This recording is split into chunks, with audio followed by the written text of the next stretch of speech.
ಬಂಧುಗಳೇ ನಮಸ್ಕಾರ. ನಾನು ನಿಮ್ಮ LG1 KRS ಪಕ್ಷದ ರಾಜ್ಯ ಜಂಟಿ ಕಾರ್ಯದರ್ಶಿ. ಇವತ್ತು ತಾರೀಕು 3 ಮೇ 2026. ನಾವು ಶಿವಮೊಗ್ಗ ಜಿಲ್ಲೆಯ ಹೊಸನಗರ ತಾಲೂಕಿನ ಮಾಸ್ತಿಕಟ್ಟೆ ಎಂಬ ಗ್ರಾಮದ ಹುಲ್ಲಿಕಲ್ನಲ್ಲಿದ್ದೀವಿ. ಇವತ್ತು ಒಂದು ವಿಶೇಷವಾದ ಸ್ಥಳದಲ್ಲಿ ನಾವಿದ್ದೀವಿ. ಏಕೆಂದರೆ ಇವತ್ತು ರಾಜ್ಯ ಸರ್ಕಾರ ಇರ್ಬೋದು ಅಥವಾ ಒಕ್ಕೂಟ ಸರ್ಕಾರ ಯಾವ ರೀತಿ ಒಂದು ಸಂಸ್ಥೆಯಿಂದ ಇನ್ನೊಂದು ಸಂಸ್ಥೆಗೆ ಒಂದು ಸಮನ್ವಯದ ಕೊರತೆ ಇದೆ ಅನ್ನೋದನ್ನು ತೋರಿಸೋದಕ್ಕೆ ಈ ವಿಡಿಯೋವನ್ನು ಮಾಡ್ತಾ ಇರುವಂಥದ್ದು. ನಮ್ಮ ಹಿಂದೆ ನೀವು ನೋಡ್ಬೋದು ಮಳೆ ಮಾಪನ ಕೇಂದ್ರ. ಇದನ್ನು ಬಂದು ಕರ್ನಾಟಕ ವಿದ್ಯುತ್ ನಿಗಮ ನಿಯಮಿತದವರು ಸ್ಥಾಪನೆ ಮಾಡಿರುವಂತಹ ಮಳೆ ಮಾಪನ ಕೇಂದ್ರ. ಇಲ್ಲೇನು ನಾವು ಗ್ರಿಲ್ ನೋಡ್ತಾ ಇದ್ದೀವಿ, ಈ ಗ್ರಿಲ್ಗೆ ಸುಮಾರು ಲಕ್ಷಾಂತರ ರೂಪಾಯಿ ಖರ್ಚಾಗುತ್ತೆ. ಒಳಗಡೆ ಮಳೆ ಮಾಪನ ಅಳಿಯೋದಕ್ಕೆ ಅಂತ ಒಂದು ವಸ್ತುವನ್ನ ಇಟ್ಟಿದ್ದಾರೆ. ಯಾವುದೇ ರೀತಿಯ ಈ ದೊಡ್ಡ ಗೇಟ್ ಬಿಟ್ಟರೆ ಇನ್ನೇನೋ ರೀತಿಯ ಇದು ಇಲ್ಲ. ಇದಕ್ಕೆ ನೋಡ್ಬೋದು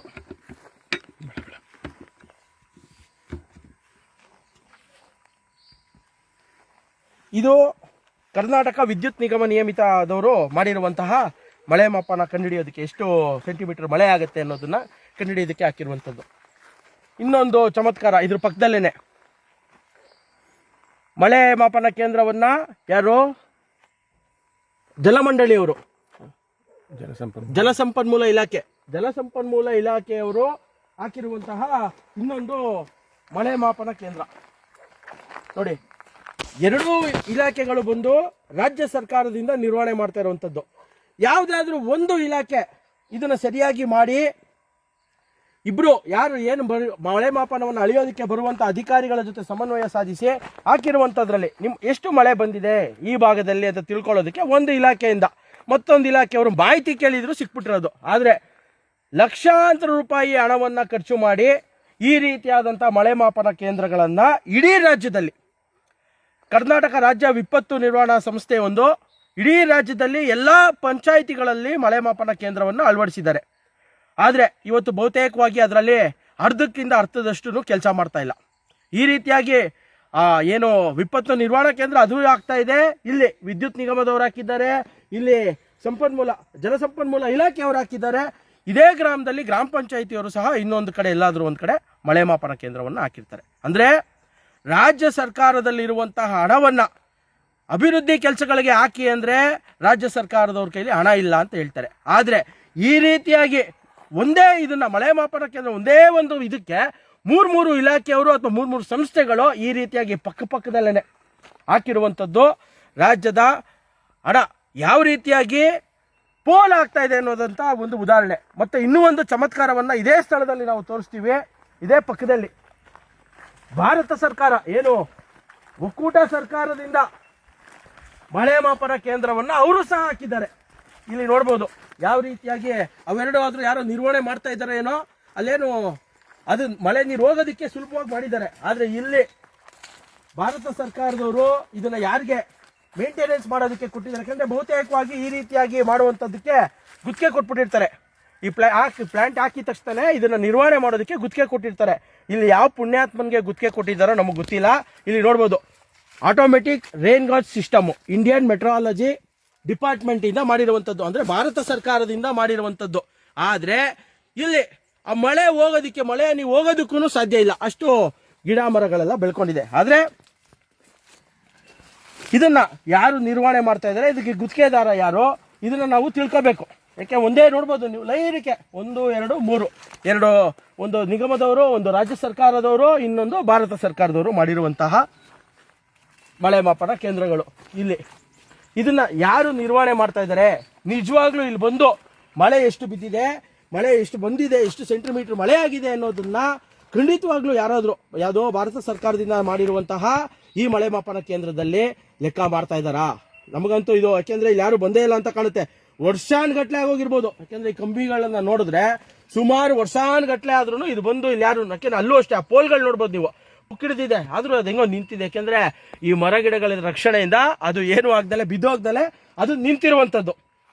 ಈ ರೀತಿಯಾಗಿ ಒಕ್ಕೂಟ ಸರ್ಕಾರ ಇರ್ಬೋದು, ರಾಜ್ಯ ಸರ್ಕಾರ ಇರ್ಬೋದು, ಜನರ ತೆರಿಗೆ ಹಣವನ್ನು ಯಾವ ರೀತಿಯಾಗಿ ಪೋಲು ಮಾಡ್ತಾ ಇದೆ. ಯಾಕೆಂದರೆ ನನ್ನ ಪ್ರಕಾರ ಅದು ನಿಗಮ ಮಂಡಳಿಯವರು ಹಾಕಿರುವಂಥದ್ದು ಹೊಸ್ದಾಗಿ ಹಾಕಿರೋದು. ಯಾಕೆಂದರೆ ಪೇಂಟು ಇದೆಲ್ಲ ನೋಡಿದ್ರೆ ಹೊಸ್ದಾಗಿ ಕಾಣುತ್ತೆ. ಅದಕ್ಕೆ ಮುಂಚೆ ಇದು ಬಂದಿದೆ ಇವ್ರ ಹತ್ರನೇ. ಯಾಕೆಂದರೆ ಇಲ್ಲಿ ಯಾರಾದರೂ ಒಬ್ಬರು ನೇಮಕ ಆಗಿದ್ರು, ಗುತ್ತಿಗೆ ಆಧಾರದ ಮೇಲೆ ನೇಮಕ ಆಗಿದ್ರು, ಇಲ್ಲಿ ಬರೋರು ಇಲ್ಲೇ ಸ್ಥಳೀಯರು ಯಾರೋ ಒಬ್ರು ಆಗಿರ್ತಾರೆ ಅಥವಾ ಯಾವ ಇಲಾಖೆಗೆ ಸಂಬಂಧಪಟ್ಟಿದೆ ಅಂತ ರಾಜ್ಯ ಸರ್ಕಾರದವ್ರಿಗೂ ಗೊತ್ತಾಗಬೇಕಿತ್ತು. ಅವ್ರ ಹತ್ರ ಕೇಳಿದಿದ್ರು ಎಷ್ಟು ಸೆಂಟಿಮೀಟ್ರ್ ಮಳೆ ಆಗ್ತಾ ಇದೆ ಈ ಭಾಗದಲ್ಲಿ ಅನ್ನೋದು ಗೊತ್ತಾಗ್ತಿತ್ತು. ಆದರೆ ರಾಜ್ಯ ಸರ್ಕಾರದವ್ರಿಗೆ ಏನಾಗಬೇಕು, ಇದು ಕೇಂದ್ರ ಸರ್ಕಾರ ಅವ್ರೇನಾದ್ರು ಮಾಡ್ಕೊಳ್ಳಿ. ನಾವು ನಮ್ಮ ಇದರಲ್ಲಿ ಬಂದಿರುವಂಥ ಅನುದಾನದಲ್ಲಿ ಜಲಸಂಪನ್ಮೂಲ ಇಲಾಖೆ ಅವ್ರಿಗೆ ಬಂದಿರೋ ಅನುದಾನದಲ್ಲೂ ಮಾಡಬೇಕು. ಈಗ KEB ಏನು ವಿದ್ಯುತ್ ನಿಗಮದಿಂದ ಬಂದಿರುವಂಥ ಅವ್ರಿಗೆ ಅನುದಾನ ಬಂದಿದೆ, ಅವರು ಅದರಲ್ಲಿ ಮಾಡಬೇಕು. ಸಮನ್ವಯದ ಕೊರತೆ. ಒಂದೇ ಒಂದು ಕೇಂದ್ರಕ್ಕೆ ಈ ರೀತಿಯಾಗಿ ಮೂರು ಇಲಾಖೆಗಳು, ರಾಜ್ಯ ಸರ್ಕಾರ ಇರ್ಬೋದು, ಒಕ್ಕೂಟ ಸರ್ಕಾರ ಇರ್ಬೋದು, ಬೇರೆ ಬೇರೆ ಇಲಾಖೆಯವರು ಇದೇ ಒಂದು ಏನು ಮಳೆ ಮಾಪನ ಕೇಂದ್ರವನ್ನು ಮಾಡಿ ರಾಜ್ಯದ ಜನರ ತೆರಿಗೆ ಹಣವನ್ನು ಪೋಲ್ ಮಾಡ್ತಾ ಇರುವಂಥದ್ದು. ಇದು ಕೇವಲ ನಾವು ಹೇಳ್ತಾ ಇರುವಂಥದ್ದು ಇವತ್ತು ಹಾಕಿದ್ದಾರೆ ಅನ್ನೋದಲ್ಲ. ಇದಾದ ನಂತರ ನಿರ್ವಹಣೆ ಮಾಡೋದಕ್ಕೂ ಕಾಂಟ್ರಾಕ್ಟ್ ಕೊಟ್ಟಿರ್ತಾರೆ, ವರ್ಷಕ್ಕಿಷ್ಟು ಅಂತ ಫಿಕ್ಸ್ ಮಾಡಿರ್ತಾರೆ. ಅವನು ಬರಬೇಕು, ಇದು ಯಾವ ರೀತಿ ಕೆಲಸ ಮಾಡ್ತಾ ಇದೆಯೋ ಇಲ್ವೋ ನೋಡಬೇಕು, ಇದೆಲ್ಲ ಸರಿಗಿದೆಯಾ ಅಂತ ನೋಡಬೇಕು. ಅದಕ್ಕೂ ವರ್ಷ ಬಿಲ್ಗಳಾಗ್ತಾ ಇರುತ್ತೆ. ಇದನ್ನು ಮೇಂಟೈನ್ ಮಾಡ್ತಾ ಇರುವಂಥವ್ರು ಯಾರು? ಯಾಕೆ? ಇವ್ರು ಗೊತ್ತಿದ್ರು ಸಮನ್ವಯದ ಕೊರತೆಯಿಂದಾಗಿ ಈ ರೀತಿ ರಾಜ್ಯದ ಜನರ ತೆರಿಗೆ ಹಣ ಪೋಲ್ ಆಗ್ತಾ ಇದೆ. ಇದೇ ವಿಚಾರವಾಗಿ ಕಳೆದ 6-7 ತಿಂಗಳಿಂದ ಕರ್ನಾಟಕ ರಾಷ್ಟ್ರ ಸಮಿತಿ ಪಕ್ಷ ರಾಜ್ಯಾದ್ಯಂತ ಇರುವಂಥ ಒಂದು ಮಟ್ಟಕ್ಕೆ ನಾವು ಮಾಡಿದ್ದು ಏನೋ ಗ್ರಾಮ ಪಂಚಾಯಿತಿಗಳಲ್ಲಿ ಯಾವ್ಯಾವ ಕಡೆ ಇದೆ, ಕೆಲವು ಗ್ರಾಮ ಪಂಚಾಯಿತಿಗಳಿಗೆ ಭೇಟಿ ಕೊಟ್ಟು ಅಲ್ಲಿರುವಂಥ ಮಳೆ ಮಾಪನ ಕೇಂದ್ರಗಳನ್ನು ಭೇಟಿ ಮಾಡಿ ನಿಜವಾಗ್ಲೂ ಅದು ಕಾರ್ಯನಿರ್ವಹಿಸ್ತಾ ಇದೆಯಾ ಅನ್ನೋದ್ರ ಬಗ್ಗೆ ನಾವು ಮಾಹಿತಿಯನ್ನು ಕಲೆ ಹಾಕ್ತಾ ಇದ್ದೀವಿ. ನಮ್ಮ ರಾಜ್ಯಾಧ್ಯಕ್ಷರಾದಂಥ ದೀಪಕ್ CN ಅವರ ಮಾರ್ಗದರ್ಶನದಲ್ಲಿ. ಯಾಕೆಂದರೆ ಅವರು ನಮಗೆ ಹೇಳಿದ್ದು ಈ ರೀತಿಯಾಗಿ ಒಂದು ಮಳೆ ಮಾಪನ ಕೇಂದ್ರಗಳಂತ ಸ್ಥಾಪನೆ ಮಾಡಿದ್ದಾರೆ. ಆದರೆ ಬಹುತೇಕವಾಗಿ ರಾಜ್ಯದಲ್ಲಿ ಇರುವಂತಹ ಗ್ರಾಮ ಪಂಚಾಯಿತಿಗಳಲ್ಲಿ ಅರ್ಧಕ್ಕರ್ಧದಷ್ಟು ಈ ಮಳೆ ಮಾಪನ ಕೇಂದ್ರಗಳು ಕಾರ್ಯನಿರ್ವಹಿಸ್ತಾ ಇಲ್ಲ ಇವತ್ತು ಅನ್ನೋ ನಿಟ್ಟಿನಲ್ಲಿ ನಮ್ಮ ಪಕ್ಷಕ್ಕೆ ದೂರು ಬಂದ ನಂತರ ನಾವು ರಾಜ್ಯದಲ್ಲಿ ಸುಮಾರು ಗ್ರಾಮ ಪಂಚಾಯಿತಿಗಳಿಗೆ ಭೇಟಿ ಕೊಟ್ಟು ಮಳೆ ಮಾಪನ ಕೇಂದ್ರದ ಮುಂದೆನೇ ನಿಂತ್ಕೊಂಡು ಅಲ್ಲಿ ಯಾವ ರೀತಿಯಾಗಿ ಕಾರ್ಯನಿರ್ವಹಿಸ್ತಾ ಇದೆ ಅನ್ನೋದು ವಿಡಿಯೋಗಳನ್ನು ಮಾಡಿದ್ವಿ. ಆಮೇಲೆ ಇನ್ನೂ ಒಂದು ವಿಚಾರ, ಇದೇ ಸಂದರ್ಭದಲ್ಲಿ ಎಷ್ಟೋ ಗ್ರಾಮ ಪಂಚಾಯಿತಿಗಳಲ್ಲಿ ಈ ರೀತಿಯಾಗಿ ಮಳೆ ಮಾಪನ ಕೇಂದ್ರಗಳು ಇದೆಯಾ ಅನ್ನುವಂಥದ್ದನ್ನು ಅಲ್ಲಿರೋ ಸಿಬ್ಬಂದಿಗಳಿಗೆ ಗೊತ್ತಿಲ್ಲ. ಇದು ಒಂದು ಹಾಸ್ಯಾಸ್ಪದವಾದಂಥದ್ದು. ಆದರೆ ಹಣ ಬಿಡುಗಡೆ ಆಗಿದೆ, ಅವರು ಮಾಡಿದ್ದೀವಿ ಅಂತ ತೋರಿಸಿದ್ದಾರೆ. ಪ್ರತಿ ವರ್ಷ ಇದನ್ನು ಮೇಂಟೆನೆನ್ಸ್ಗೆ ಅನ್ನೋದು ಬಿಲ್ಲು ಸಹ ಆಗ್ತಾ ಇದೆ. ಈ ರೀತಿಯಾಗಿ ರಾಜ್ಯದ ಜನರ ತೆರಿಗೆ ಹಣವನ್ನು ರಾಜ್ಯ ಸರ್ಕಾರಗಳು, ಕೇಂದ್ರ ಸರ್ಕಾರಗಳು ಲೂಟಿ ಮಾಡುವಂಥ ಕೆಲಸವನ್ನು ಮಾಡ್ತಾ ಇದೆ.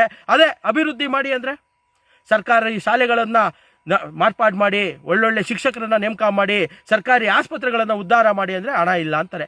ನೇಮಕಾತಿಗಳನ್ನು ಮಾಡಿ ಅಂದರೆ ಇವತ್ತು ರಾಜ್ಯದಲ್ಲಿ ಸುಮಾರು 2,80,000-90,000 ಉದ್ಯೋಗಗಳು ಖಾಲಿ ಇದ್ದಾವೆ. ಇದನ್ನು ನೇಮಕಾತಿ ಮಾಡಿ ಅಂದರೆ ರಾಜ್ಯ ಸರ್ಕಾರ ಖಾಲಿ ಕೂತಿದೆ, ಇಲ್ಲ ನಮ್ಮ ಹತ್ರ ದುಡ್ಡಿಲ್ಲ ಅಂತ. ಒಕ್ಕೂಟ ಸರ್ಕಾರ ನಾವು ಉದ್ಯೋಗಗಳನ್ನು ಕೊಡ್ತೀವಿ ಅಂದರೆ ಇವತ್ತು ಬಜ್ಜಿ ಬೋಂಡ ಮಾರಿ ಅನ್ನುವಂಥ ಒಕ್ಕೂಟ ಸರ್ಕಾರದ ಪ್ರಧಾನಮಂತ್ರಿಗಳು ಹೇಳ್ತಾ ಇರುವಂಥದ್ದು ಈ ರೀತಿಯಾಗಿ. ಆದರೆ ನಿಜವಾಗ್ಲೂ ನಮ್ಮ ರಾಜ್ಯ ಸಮೃದ್ಧಿಯಾಗಿದೆ, ಸಂಪದ್ಭರಿತವಾಗಿದೆ. ಆದರೆ ಹಣವನ್ನು ಇವತ್ತಿನ ಭ್ರಷ್ಟ ರಾಜಕಾರಣಿಗಳು, ಭ್ರಷ್ಟ ಅಧಿಕಾರಿಗಳು ಕೊಳ್ಳೆ ಹೊಡಿತಾ ಇದ್ದಾರೆ ಅನ್ನೋದಕ್ಕೆ ಇದೊಂದು ಉದಾಹರಣೆ. ಈ ರೀತಿಯಾಗಿ ಕರ್ನಾಟಕ ರಾಷ್ಟ್ರ ಸಮಿತಿ ಪಕ್ಷ ಈ ರೀತಿಯಾದಂತಹ ಜನರ ತೆರಿಗೆ ಹಣವನ್ನು ಪೋಲ್ ಮಾಡ್ತಾ ಇರೋದ್ರ ವಿರುದ್ಧ ಖಂಡಿಸುತ್ತೆ. ಮತ್ತು ನಮಗೆಲ್ಲೆಲ್ಲಿ ಈ ರೀತಿಯಾಗಿ ಅವಕಾಶಗಳು ಸಿಗುತ್ತೋ ರಾಜ್ಯ ಸರ್ಕಾರ ಮತ್ತು ಒಕ್ಕೂಟ ಸರ್ಕಾರ ಮಾಡ್ತಾ ಇರುವಂಥ ನಮ್ಮ ತೆರಿಗೆ ಹಣವನ್ನು ಪೋಲನ್ನು ನಾವು ರಾಜ್ಯದ ಜನರಿಗೆ ತಿಳಿಸ್ತಾ ಬರ್ತಾ ಇದ್ದೀವಿ. ಬಂಧುಗಳೇ, ಯಾರ್ಯಾರು ಈ ವಿಡಿಯೋಗಳನ್ನು ನೋಡ್ತಾ ಇದ್ದೀರಾ ಮತ್ತು KRS ಪಕ್ಷವನ್ನು ಬೆಂಬಲಿಸ್ತಾ ಇದ್ದೀರಾ, ದಯಮಾಡಿ ಹೆಚ್ಚಿನ ಸಂಖ್ಯೆಯಲ್ಲಿ ನಮ್ಮ ವಿಡಿಯೋವನ್ನು ಶೇರ್ ಮಾಡಿ. KRS ಪಕ್ಷದ ಸದಸ್ಯತ್ವವನ್ನು ಪಡೆಯಿರಿ. ದೇಣಿಗೆ ಕೊಡುವ ಮೂಲಕ ಕರ್ನಾಟಕ ರಾಷ್ಟ್ರ ಸಮಿತಿ ಪಕ್ಷವನ್ನು ಬೆಂಬಲಿಸಬೇಕು. ರಾಜ್ಯದಲ್ಲಿ ಒಂದು ಸ್ವಚ್ಛ, ಪ್ರಾಮಾಣಿಕ, ಜನಪರ ರಾಜಕಾರಣವನ್ನು, ಭ್ರಷ್ಟಾಚಾರ ರಹಿತ, ಪಾರದರ್ಶಕ ಆಡಳಿತವನ್ನು ನಿರ್ಮಾಣ ಮಾಡೋದ್ರಲ್ಲಿ ನೀವೆಲ್ಲರೂ ನಮ್ಮ ಜೊತೆ ಕೈ ಜೋಡಿಸಬೇಕು ಅಂತೇಳಿ ತಮ್ಮಲ್ಲಿ ಕಳಕಳಿಯಿಂದ ಮನವಿ ಮಾಡ್ತೀನಿ. ನಮಸ್ಕಾರ. ಜೈ ಹಿಂದ್, ಜೈ ಕರ್ನಾಟಕ, ಜೈ KRS.